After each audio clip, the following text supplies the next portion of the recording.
Hello, everyone. I am Yota Mitru, the Director of Research, Policy and Innovation at the World Cancer Research Fund International, and I'm delighted to open this webinar to hear more about the INSPIRE Research Challenge together with my co-presenter, Dr. Nigel Brockton, from the Vice President of Research from the American Institute for Cancer Research. We also have our colleague, Dr. Holly Padden, who is dealing with many of the queries so far and will be the main contact for people that are applying for this new call. So the next slide, please. So I will start with this slide because many of you may be aware of the WCRF AICR network since the work started at the network, and over the years through the series of our expert reports, we have been considered as the world's leading authority on the links between diet, weight, physical activity, and cancer prevention and survival. The WCRF AICR network has the desire to harness the areas that we are known for and we are considered the authority, but also expand in new areas in order to give opportunities, starting with early career scientists for creative and novel and innovative ideas that can lead to new research directions. And this is how the INSPIRE Research Challenge came about. Next slide, please. So I would welcome you to this webinar, and the main purpose of having you here today, I would imagine you are interested, that's why you have joined us.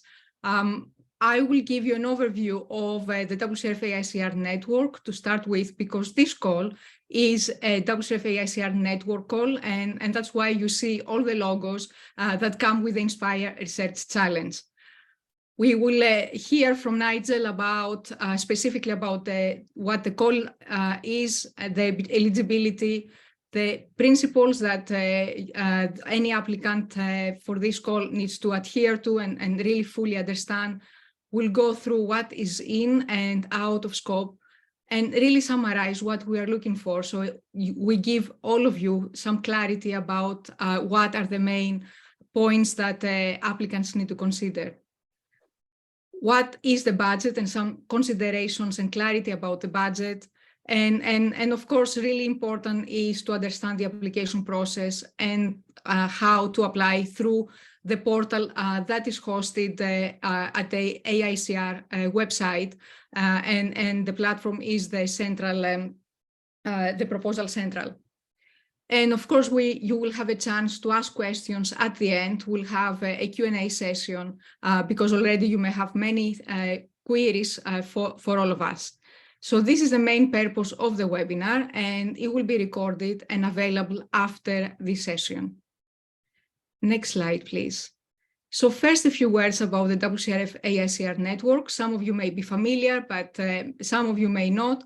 So I work for the World Cancer Research Fund International, which is the umbrella, not-for-profit umbrella organization that sits in the middle and unifies and leads the network of charities with offices in the UK, in the Netherlands, in the US, and also we have a presence in Hong Kong. We don't have a physical office, but we have a presence through working with ambassadors in Hong Kong.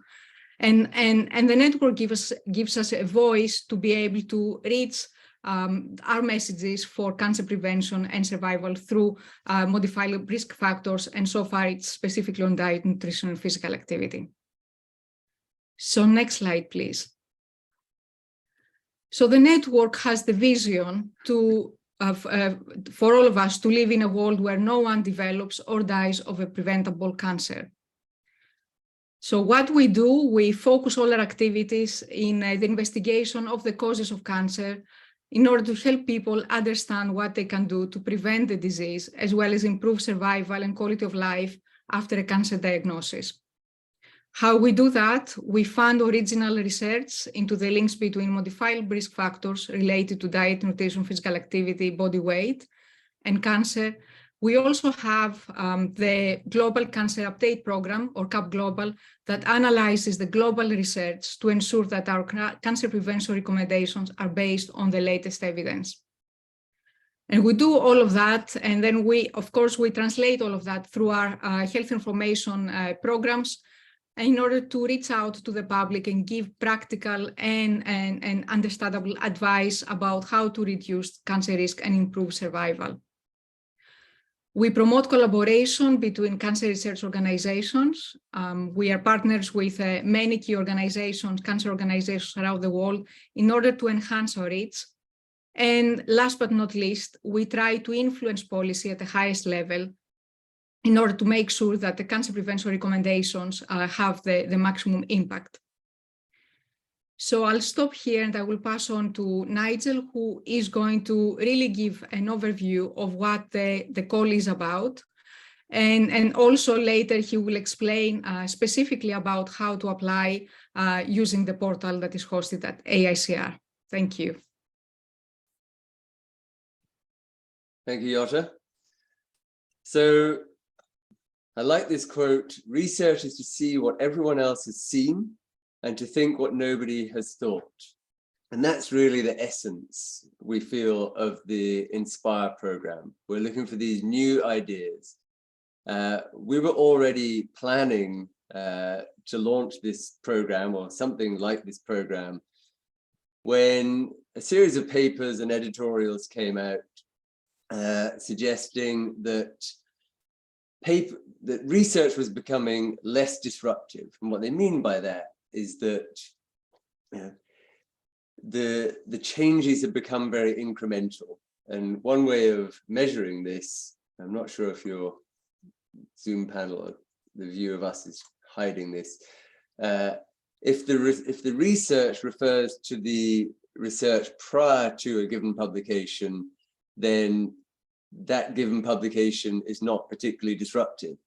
If all of the subsequent research refers to that key publication, that suggests that that publication changed the paradigm enough that the previous research becomes less relevant. So this is really what we're trying to achieve, is changing the paradigm of some of this research. There are lots of ways to achieve this. There is a place for team science and large team science grants, but another way is to harness the creativity of early career scientists who are not constrained by the dogma of the field, tend to be immersed in the literature. And this editorial came out and said, if you want disruptive research, go small instead of big. So we are harnessing that creativity and providing funds, and we'll talk about those later, to really also address a gap in that sort of academic progression. So we wanted this sort of lifestyle or life cycle of ideas, the inspiration, the disruption, the transformation. The inspiration, this is the challenging the dogma. How can we look at things differently?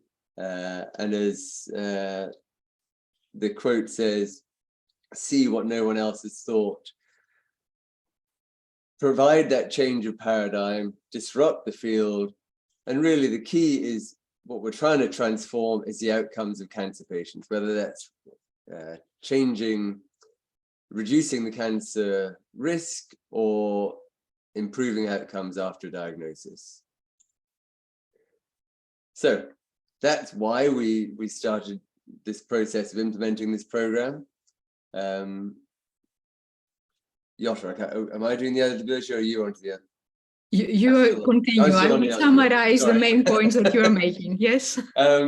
So anyone applying for this application has to be formally affiliated with an eligible institution through which awarded funds could be dispersed. So when we're trying to define early career scientists and the types of positions they're in, there's a huge diversity. So that's really the key. You have to have this position with an eligible institution and no less than 2 years past your terminal degree, postgraduate degree. That could be a PhD or MD, and no more than 6 years. So getting that sweet spot where people after their degree have really started building their research niche, but we're really trying to find those ideas that maybe don't fit into what tend to be more incremental grant application calls. And you have to adhere to the INSPIRE Research Challenge principles. And these are very similar to the principles that we have for both the WCRF and AICR research main calls. But really, the key in the INSPIRE program is novelty. You know, as we've been saying internally, we focus on inspiration over incrementalism. There are lots of studies out there that could be proposed that have great value, but are just incremental advances. We want the ideas for this program that really change things up. So please think about that when you're considering your idea and developing your idea. You know, is it just an incremental advance, and which may have great value, but you know, it needs to really be different. Those are the ones that are going to float to the top of the assessment by the reviewers. Appropriate study designs. Almost everything is in scope except solely cell line based work and meta-type evidence synthesis approaches like meta-analyses and systematic reviews. There has to be relevance to human cancers. There has to be some cancer-related outcome. There has to be a clear line of sight to making a difference in people's lives. Now, that doesn't mean that for 85,000, we expect you to change the world, but there has to be some sort of connection of dots to something that in the future would make a difference to people's lives. Just pure blue sky research is not going to likely be competitive. And in terms of relevant exposures, the diet, nutrition, physical activity exposures that we have had a historic focus on are all relevant. We're also interested in other modifiable factors, but really, you know, looking at isolated food constituents or supplements or extracts that are not part of usual diet or usual human experience are not likely to be competitive. So what's in scope? Direct relevance to human cancer prevention, treatment, or survivorship, addressing modifiable factors, including lifestyle, such as diet, nutrition, physical activity, and environmental factors such as pollution and contaminants and pathogens. Particular priority will be given to novel exposures, including stress, sleep, and host factors such as immune function, especially if they actually interact with diet, nutrition, physical activity, because we think it's in those intersections between these exposures where we think some of the greatest potential lies. What is out of scope? As I just mentioned, evidence synthesis approaches such as systematic reviews and meta-analyses, and applications that propose solely cell line studies. It could be that cell line studies or cell culture supports part of the project, but solely cell line studies will not be considered. Thank you, Nigel. So what we are really looking for, if I can summarize on this slide, is the novelty and importance of the research idea to the field. It's really important for early career scientists to really have the space to apply for these creative ideas in order to really show how the approach that they can develop it into an independent project from their current work. Of course, they will be working within a research department, but it's really important to demonstrate their creativity and their independence from the current work that they are doing, but also the dependence in terms of the concepts from the supervisors or the mentors. So it's really important that the supervisors and the mentors will provide the space for the researchers to apply and recognize the importance of this call for the particular applicants. But it's really important to demonstrate the independence. What is also important is the potential for the proposal to accelerate the novel research ideas and provide unique insights in order to challenge what Nigel talked about, current conventions and long-standing dogma, or take advantage of emerging themes and technologies, or combination of different areas that will be of particular interest.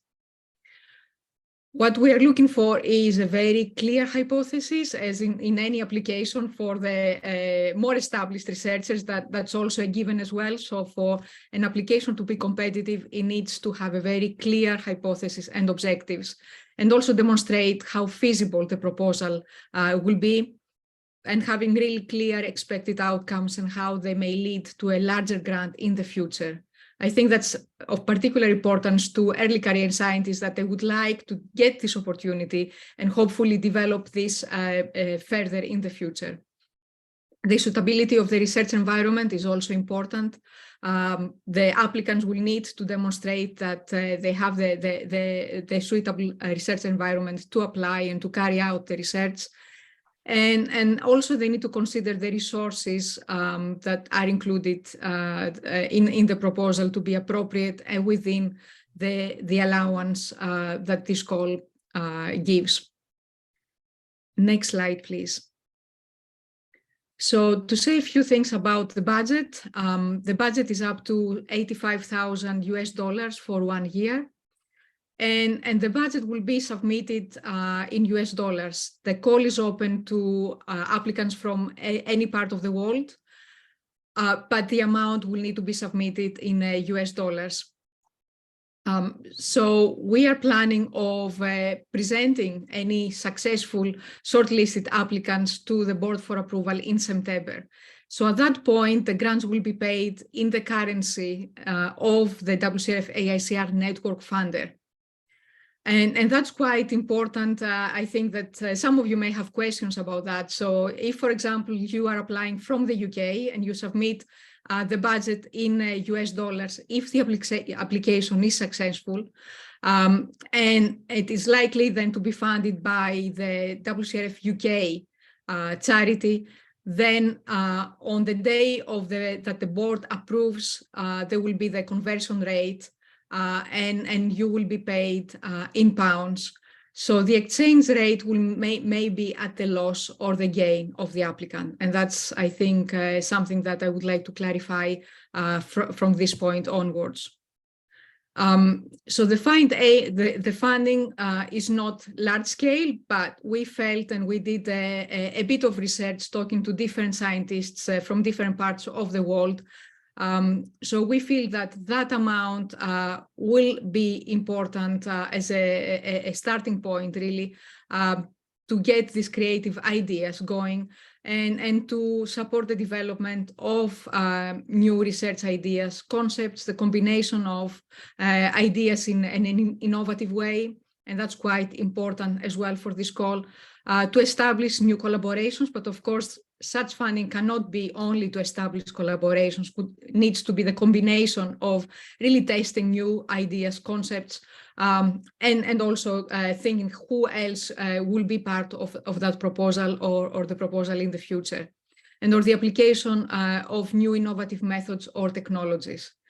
So it's not a lot of, the budget is not substantial, and that's why also part of the thinking is to really determine what you may currently have in mind, how can you develop it further with that amount that will be provided through the INSPIRE call, and be really strategic in the approach and kind of think about the innovative aspect of the concept that you would like to propose within the budget of the $85,000.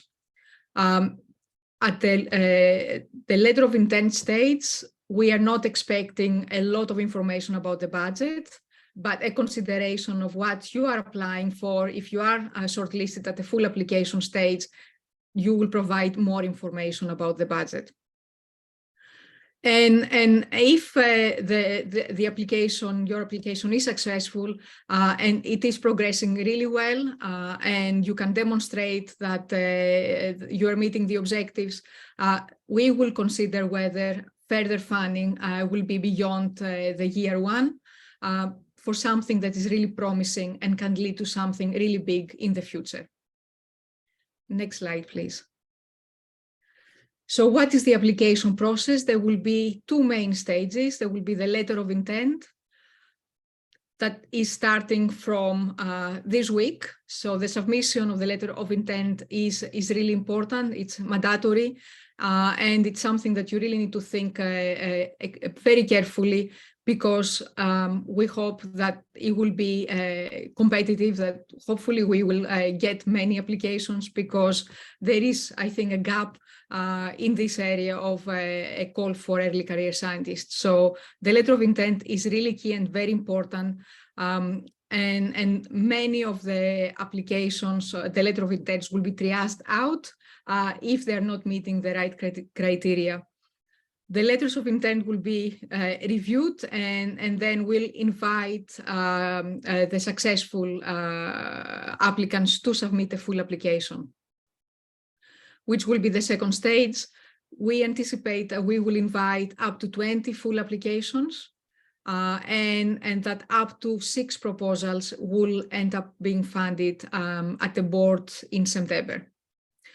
We also would like to, for the shortlisted applicants, to have another important stage to give a presentation, a Shark Tank or Dragon's Den, that is different kind of approaches that other organizations have taken for this type of applications, to give a 15-minute Zoom interview where us, together with a very small panel that is going to review the full applications and shortlist and invite the most successful applicants to present their idea and be tested through this process.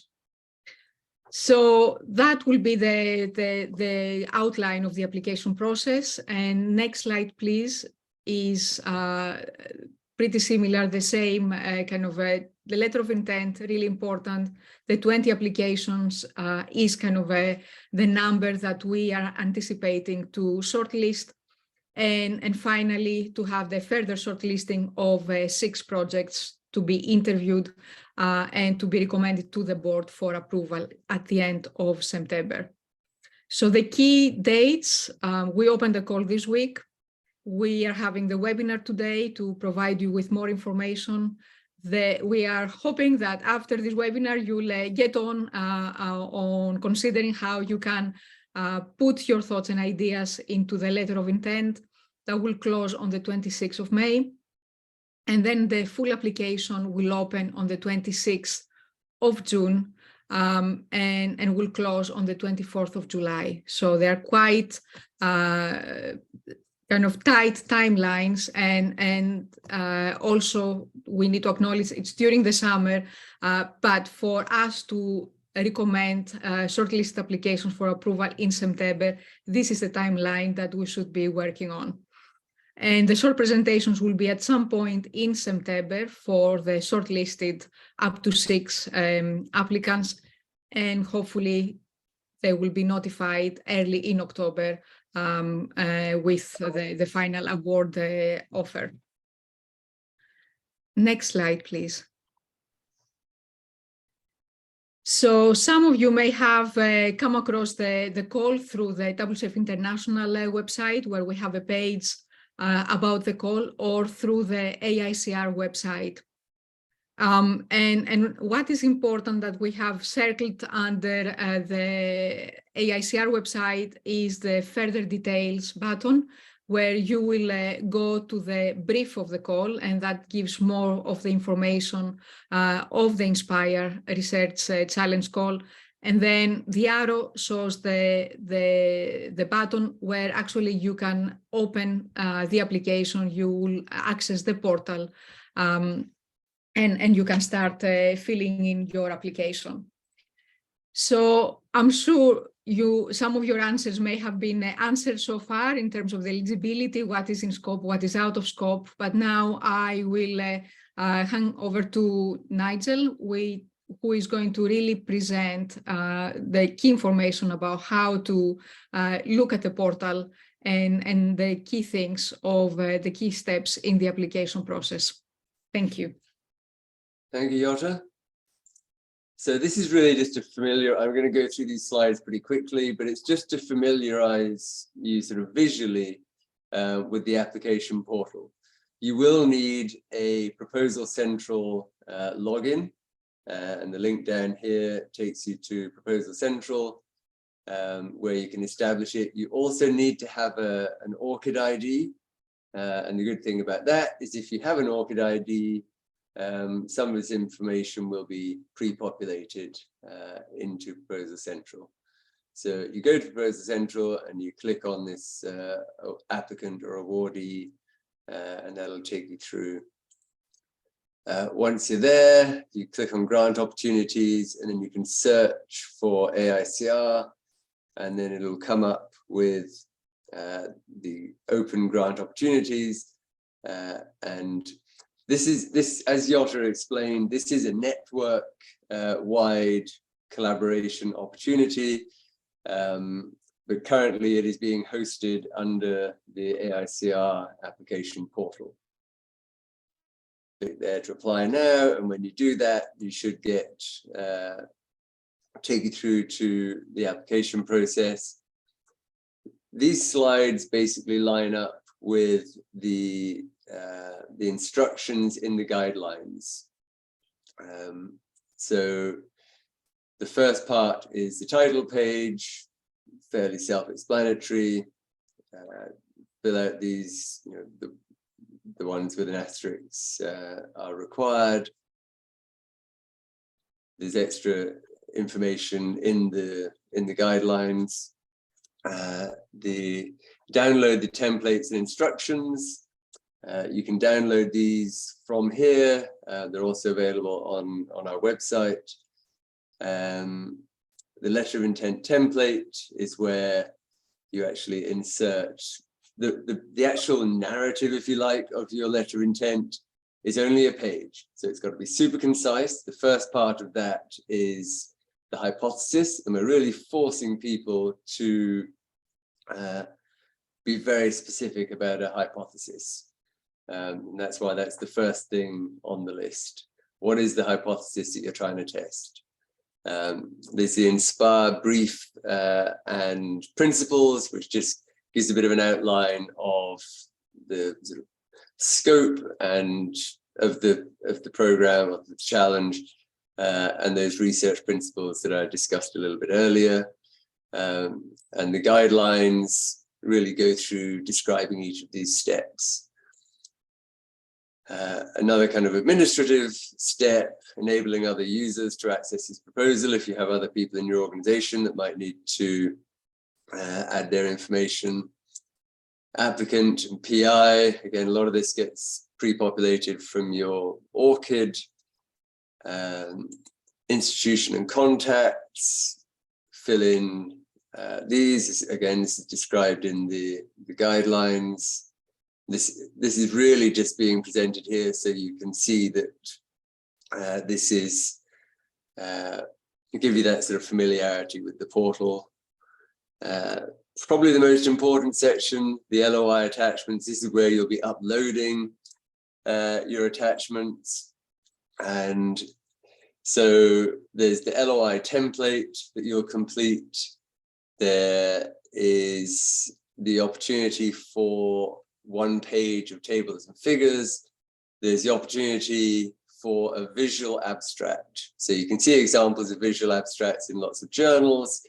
And it's just another way to really clearly articulate your concept. Once you've uploaded all of those, you go to validate. That will check that you've completed all the steps. And then you are ready to submit.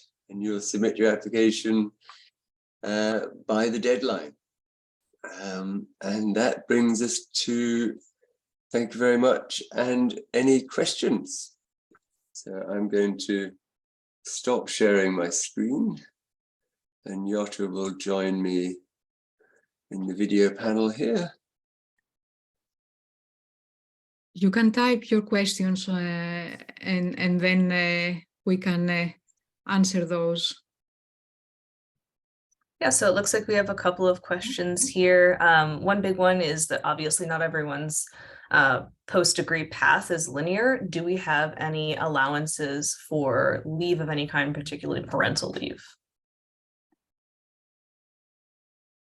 So we do, but we are addressing it on a case-by-case basis. This is a new program and we are kind of learning as we go. This is the first time that AICR or WCRF have had these time-restricted qualifications, if you like, for grant applications. So if somebody has a career interruption that they would like to be considered, to be honest, it's more likely to, at the full application stage where an idea is considered good enough and then we're is that an application we take to that's where we would look at that eligibility. We don't want to put a lot of effort into screening people's eligibility prior to the LOIs, but yes, it will be considered, but on a case-by-case basis. Another question here is, we mentioned eligible institutions. Are there specific parameters and rules around what is considered eligible? And if so, could you define those? Shall I answer that one? I think a couple of people have asked this question already. So it needs to be a not-for-profit research institution. And it's, so for example, a research institution like IARC will be eligible, as well as another research organization that is affiliated within a hospital or a university. So we need to have a location where the money actually will go, but it needs to be a not-for-profit research institution. Okay, and then we just have a quick housekeeping question about if this is going to be recorded. It is. And we'll just wait for the recording to be captured and then double check the closed captions. It's going to be posted on the same web page as where you can go to find the brief and the link to the proposal website. So that's AICR.org/research/grant-program/inspire. The same place where you found the registration link for this webinar, that button will just be replaced with a link to the recording. Another question, could you elaborate on particular priority will be given to novel exposures, including stress, sleep, and host factors such as immune function? If two proposals get similar scores, one is focusing on traditional diet and lifestyle, another one is focusing on stress, sleep, and host factors such as immune function, will WCRF/AICR choose the second one? I think that's down to our reviewers. We have a very select panel of reviewers for these. There will be, they're basically on their merits. So the reviewers are given the remit of what we are looking for, and they will interpret their assessment of the projects based on what we are looking for. Given that if two projects are similar and we've expressed a priority for those novel exposures, I suspect that they would favor the more novel exposures. But fundamentally, the project still has to have that scientific merit. Can I add that also we will have the presentation stage as well, where actually there will be an opportunity for us and the panel to meet with the shortlisted applicants and to really see the potential, the long-term potential as well of where that proposal could lead in the future, because this call is really important for the early career scientists to really develop and establish themselves. And also we want to see that potential coming through at that stage. Right. Circling back to the nonlinearity of a post-degree career, if awarded, are the funds transferable to another eligible institution? Some people transition, some people do postdocs in multiple locations, so just making sure that they can be moved to the next location. I think as long as the research environment in the new location is equally supportive and appropriate, then yeah, we would support that. And then is preliminary data required? What is the lower boundary for demonstrating some level of feasibility? Do you want to answer this, Jutta, or?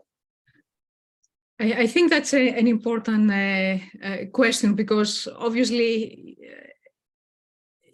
I mean, it's the concept, I think, that is really important to expand and to really demonstrate. Is it a groundbreaking concept, and is there any data to support it? So I would imagine that it's not a yes or no answer, but if there is some preliminary data, that will be more preferable.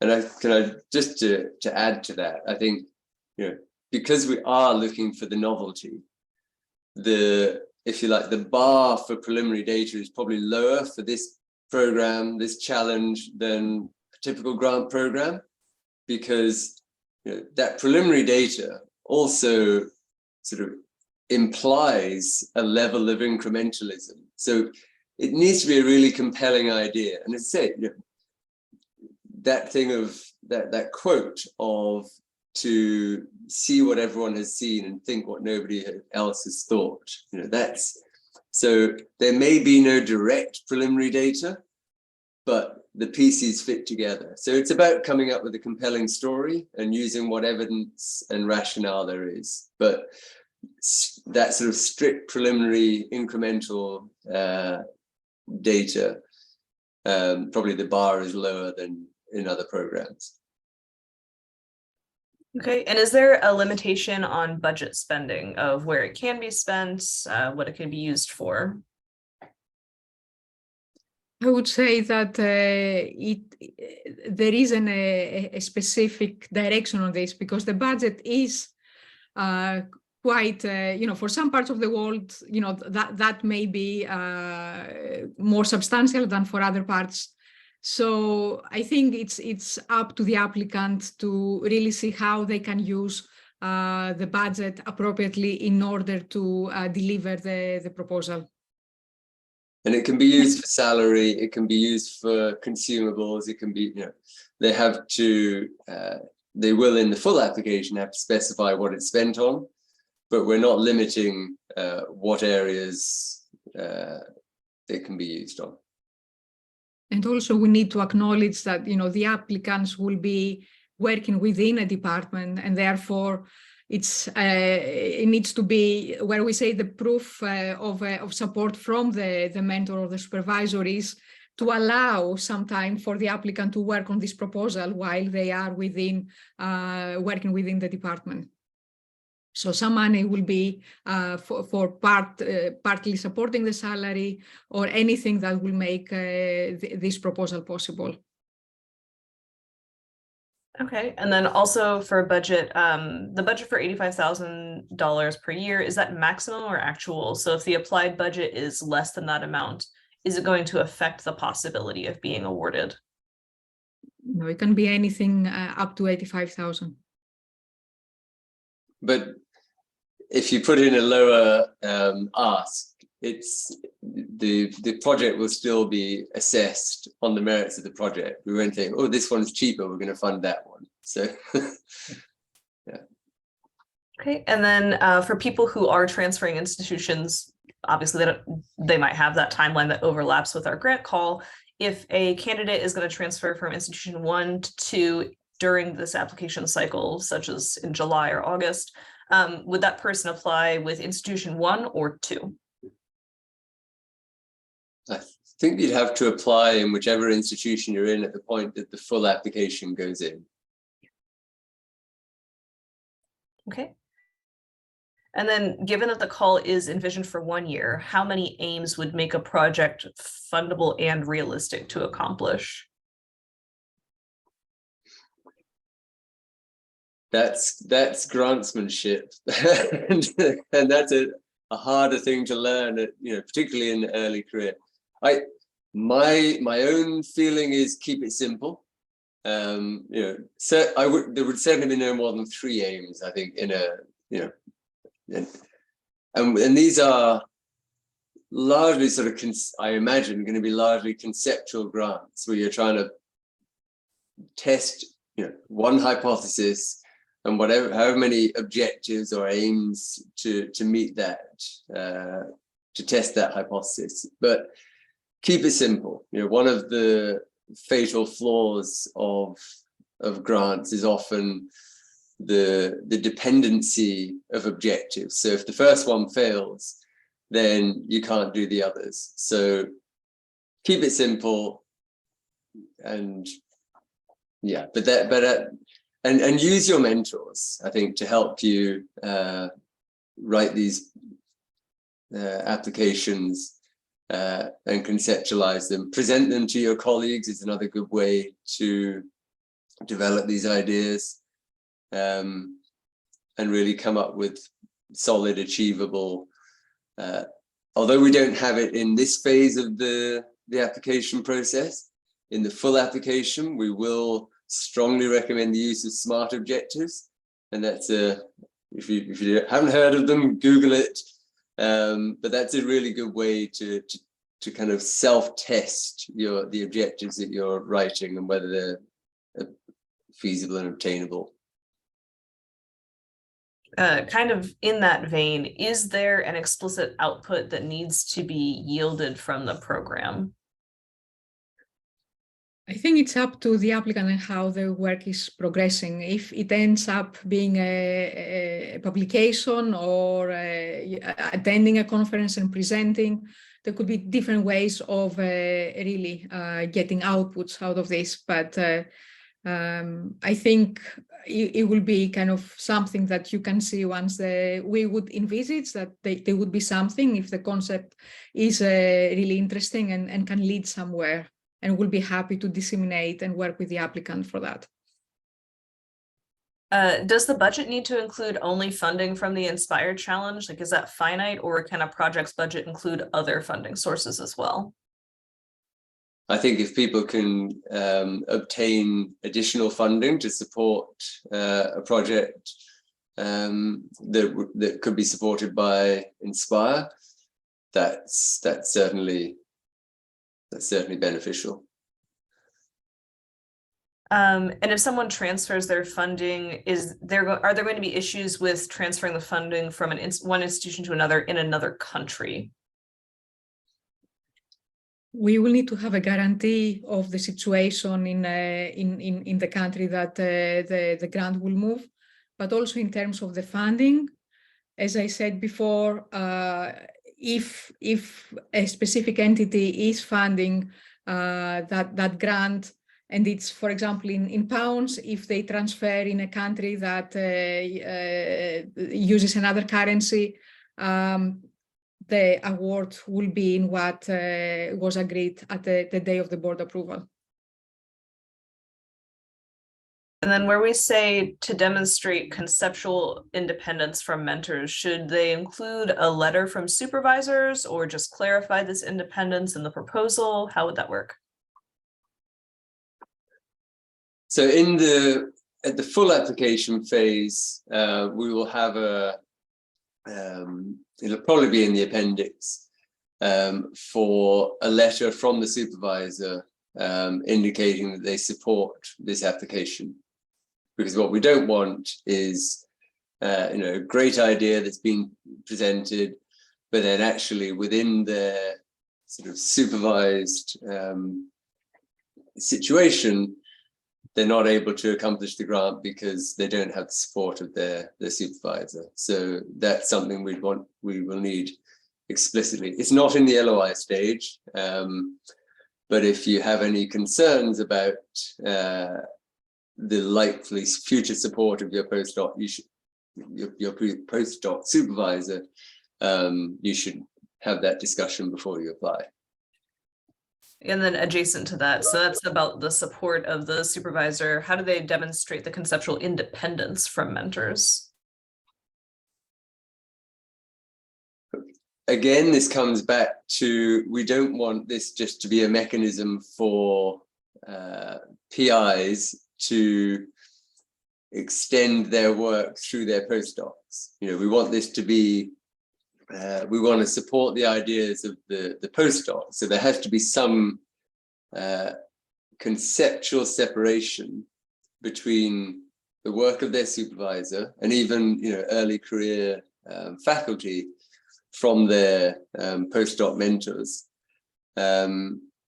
So again, there'll be, in the LOI stage, we're not including that. I mean, we're trying to make this very brief so that we can get these reviewed. But in the full application phase, there will be an opportunity to make a statement about how this project idea is conceptually, you know, a step beyond their supervisors.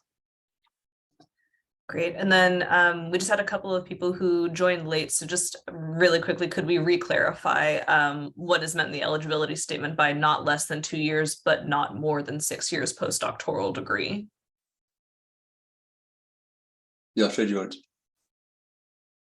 So this is a time kind of specific in order to, and we had a lot of discussion internally before we came out with that statement, because we felt that it gives the opportunity, that's where it is needed the most, this type of grant, to give the opportunity.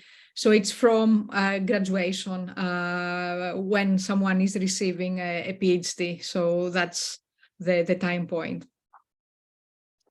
It's also that internationally, coming up with a term that encompassed what each of these positions is called was very tricky. So using just a strict numerical cutoff of, and we don't want people that have just completed their PhD and are, because most of those, if they're postdocs, are really being hired onto a project, and that's their job, and they can't be then dedicating their time to a project of their own.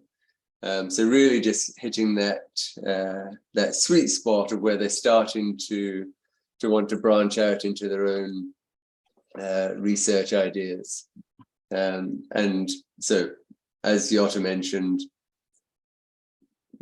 at least 2 years post that final degree, whether it's a PhD or an MD, and not more than 6 years from their graduation date. For endpoints, does the project have to have a cancer endpoint? So for example, the regular WCRF AICR grant programs state that a cancer endpoint is requested, or recognized surrogate markers of cancer are required. That will be fine. Yes, exactly. So established, surrogate markers of cancer will be appropriate. I just saw another question. Can applicants still apply if their current work, I don't know if they mean, are not related to the field of cancer? Most probably that's the question. So I would say that yes, it doesn't matter if they're not working in the cancer field, but obviously they need to have an interest in the cancer field in order to submit a proposal and the concept that relates to cancer. And we're particularly interested in the application of concepts that have been used in other diseases in cancer, because there's so much work that is complementary in other diseases that hasn't been applied in cancer, and vice versa. So yes, we encourage those cross-field forays. And someone just wanted a quick restatement that additional funding from other organizations is allowed, right? Yes, that's correct. Okay. And then if we're transitioning to independence already, such as begin their own group, are they still eligible to apply? if they're within that time frame of post PhD, MD, yes. I would say with that though, that if they're establishing their own group,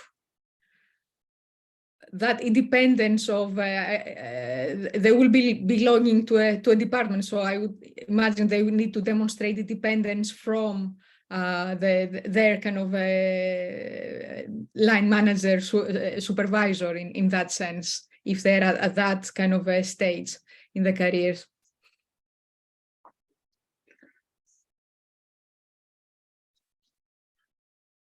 I think we are currently caught up on questions. I'll give everyone a couple more minutes to toss anything out there, or Nigel or Yada, if there's anything that you've been thinking of that you realize that we want to clarify really quickly, feel free.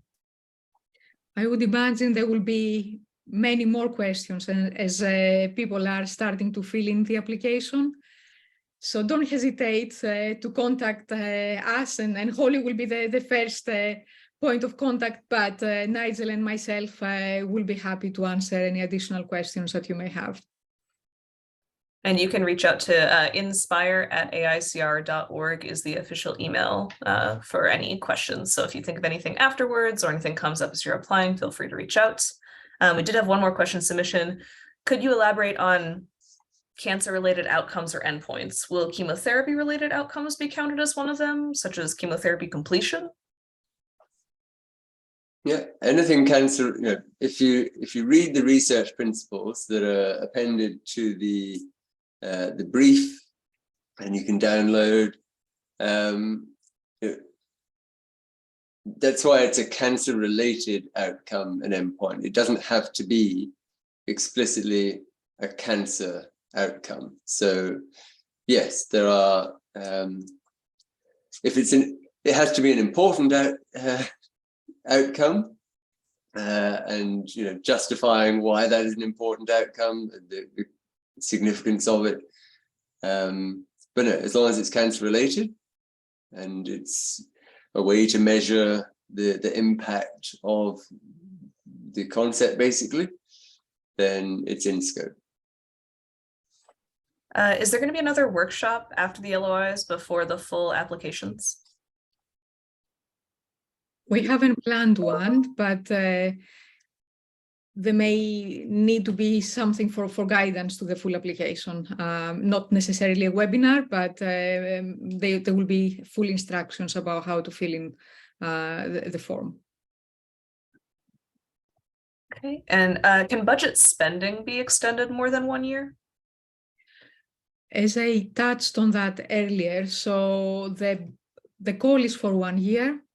However, there may be cases that the progress is really fast, and the concept can lead to something bigger, and at that point we need to assess and see whether there will be further commitment to that specific project. So it will not apply to all the grants, but there may be cases like that we will need to consider without making any commitment at this stage. I guess that question may also allude to the potential for no-cost extensions, which we do offer on some of our main grant, the grants that we give, but those tend to be multi-year grants. We're really looking to these projects to be done within the year. So there would have to be pretty exceptional circumstances, I think, to offer a no-cost extension. Would there be allowances for if they need 85K but spread over multiple years rather than just in the 1 year? So not a no-cost extension. No, we want these ideas, it should be a compelling and simple enough idea that it can be done within a year. If it can't be done within a year, it's not for this program. Yeah, and it has not been set up that way, so that's not something that, at the moment we would be planning to extend. And then how will applications be reviewed? And is there going to be a weight to the applicant versus the science versus the institution? The science will drive everything, I would say. It's not the institution. The applicant will need to demonstrate, that they are credible enough and they have the right concepts in place, but not where they are located. or the institution. And that's why we'll have a triage. Then we'll have the peer review. There will be some external peer review as well as the panel. And there's also, in terms of the, as Jota said, the project idea will drive everything. The track record of the candidate will probably not be as important as in some of these other applications as well. Because obviously people are coming from a variety of training backgrounds, and so obviously it's always helpful to demonstrate that you have a publication history, but really it's the idea that is going to drive everything here. Okay, and are there any issues with the funding going towards paying like a hired PhD student their salary? If that's they'll have to put this in the budget, and there's no restriction against paying for assays to be done, or however that work gets done, but they will have to elaborate on that in the budget details. Just a quick question about CVs and bio sketches. Is the CV the applicant seen as any sort of merit? And if so, what format? Is it a free CV or NIH format explicitly? We haven't implemented any restrictions on that. The more kind of recognized format is probably easier for reviewers to review. So like any grant, make it easy for the reviewers. All right, and then I think we're almost at time, so I'm going to make this the last question. But if you have anything else, you can email inspire@aicr.org and we can follow up. So this last question about graduation date, should it be more than 2 years from now, the implementation of the LOI stage, or more than 2 years from the start of funding in September? It's from when you apply. Okay, I think that's about it. Thank you everyone for joining us. Again, this recording is going to be available within the next few days, excluding the weekend. And if you have any further questions, do not hesitate to reach out. Thank you. Looking forward to receiving your applications. Thank you, everyone. Thanks for attending. Thanks, Jota. Thanks, Holly. Bye-bye, everyone.